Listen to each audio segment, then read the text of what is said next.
అరే చెప్తే అర్థం చేసుకోరే, ఉన్నది చిన్న లైఫ్, ఇంతే లైఫ్. మనం అనుకున్నంత పెద్దది కాదు, అంత హార్డ్గా కూడా ఉండదు.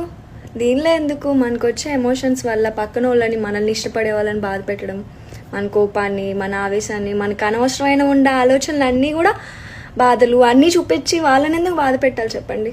సో నేను చెప్పేది ఏంటంటే, నేను ట్రై చేశా. ఇంతకుముందు నేను కోపడేదాన్ని, నా ఎమోషన్స్ అన్నీ ప్రకటించేదాన్ని, పక్కన ఉన్న వాళ్ళకి అర్థమైపోయేది. నాకు అనిపించింది, మనం ఒక పాజిటివ్ ఎన్వైర్న్మెంట్ని ఎందుకు బిల్డ్ చేయకూడదు? కరెక్టే కదా, ట్రై చేయండి. మన కోపాలు, ఆవేశాలు అందరికీ ఉంటాయి. ఉన్న చిన్న షార్ట్ లైఫ్లో ఒకరోజు గొడవ, ఒకరోజు బాధ, ఒకరోజు ఏదో లో ఫీలింగ్, ఇదంతా కాదు. First thing self love important, తర్వాత అందరినీ లవ్ చేయాలి. జై శ్రీరామ్.